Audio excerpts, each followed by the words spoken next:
morning! Ako na naman ang inyong Miss Grace.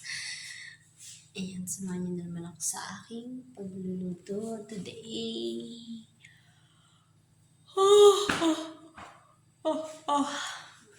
Good morning! 5:20 na. At tayo magluluto. Sundin lang natin lagi yung nakalagay doon. Kaya start na ulit tayo ang ating pagluluto. Nangangati ang aking hair. Nangangati ang aking ulo.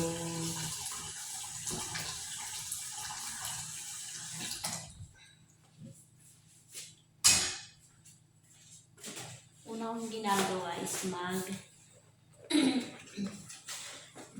magpakulo ng milk nila.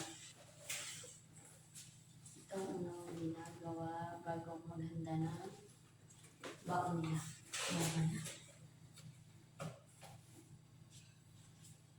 Kalimutan ko.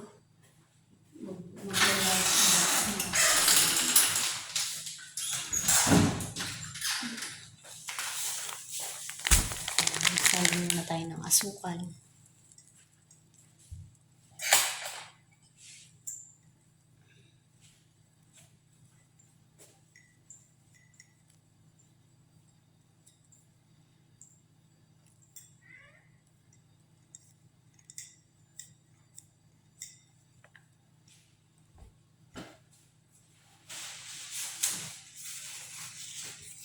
Nasa natin ng tissue para tuyo talaga.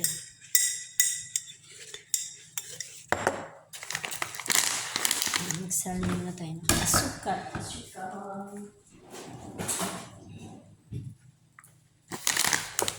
Buti naman bumili sila ng plastic bag para sa basura.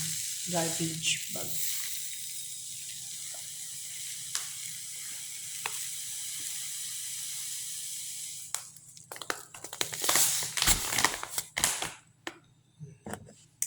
Tapos, wala tayo.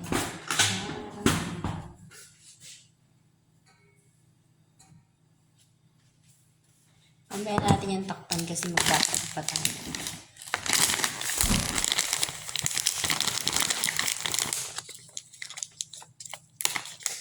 Ubusin lang natin yung kape na binili niya. Madaman mo.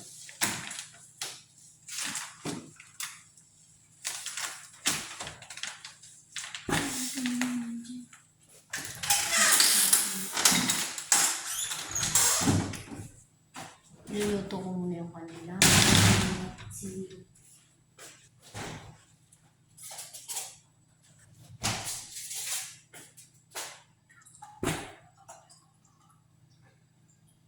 Tapos, nilalaan ng baon ng baon.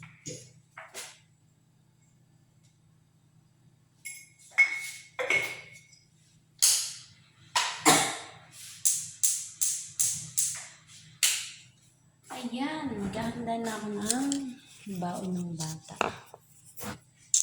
Ayan natin ibalik natin. Okay? Let's go!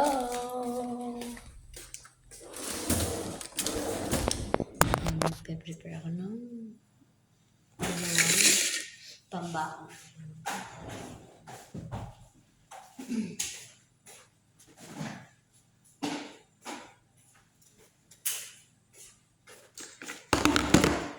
Yung isa kasi naiwan niya yung lunchbox niya. Kaya ito yung unang kay Emma. Prepare natin sila ng baon.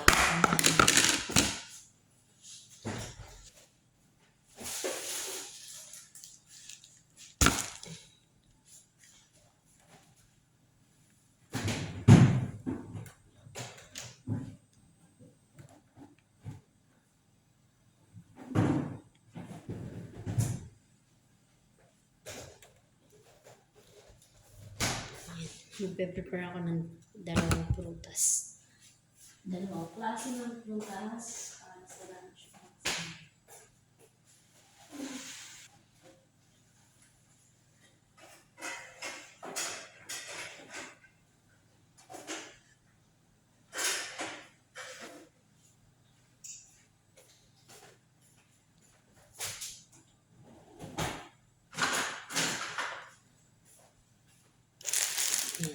Tapos, tinapay.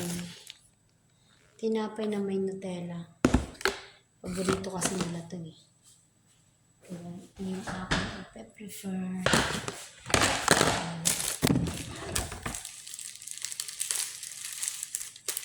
Yung tinapay na to, kahit na ipasok mo sa rep, hindi siya naninigas. Yung ibang tinapay, tinitigas eh. Tapos, saan ba yung plato para sa mga kasi.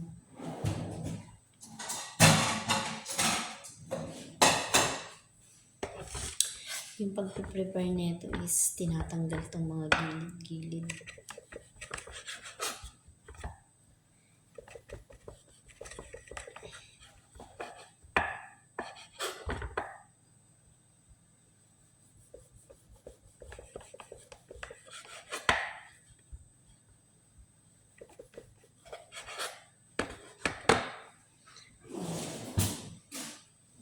Hindi yung kinakain nila. Napatanggal yun.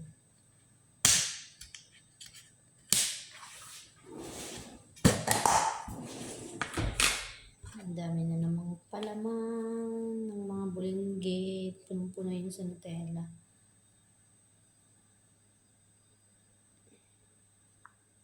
Punong-puno ang Nutella. Isang buo ilalagay ko dun sa batang yun. Yan, para kay Emma. Ay, kay Hudson.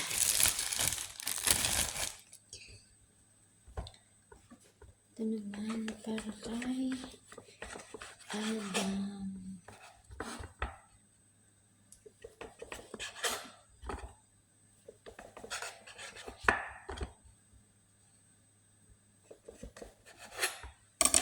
Kaya maaga ako nagigising. 5 bumababa na ako kasi nga ayun nga yung pinaprepare ko. Prepare ako ng baon bago ako nagluluto ng almusal nila. Kaya 5 pa lang bumababa na ako dito. Pero pag wala silang pasok, bumababa ako 6:30 or 7, alin sa dalawa. Yun. Pero kalimitan talaga 6:30 kasi ayoko ayoko nang nandito na yung mga bata. Ang kukulit nila. Kaya mas ginugusto ko is mauna ako na bumaba dito. Kaya 6:30 pa lang bumababa na ako para hindi nila ako magulo. Tsaka nawawala ako sa focus pagka ang kukulit nila sobra. Naiinis din ako. Naiinis ako pag sobrang kukulit nila. Kaya, mas minamabuti ko bago sila bumaba. Tapos na ako sa pagluluto. Iiwanan ko na lang sila dito para hindi nila ako makulit. Kasi yung kukulit nila, yung tipong may pagkain ng nakahanda, maghahanap pa sila ng ibang papaluto. Kaya hindi ako nag-i-stay dito pag nandito sila. Para hindi na nila ako kulitin na magluto ulit ng panibagong lulutuin. Yun lang po, and God bless. Thanks for watching. Thank you very much.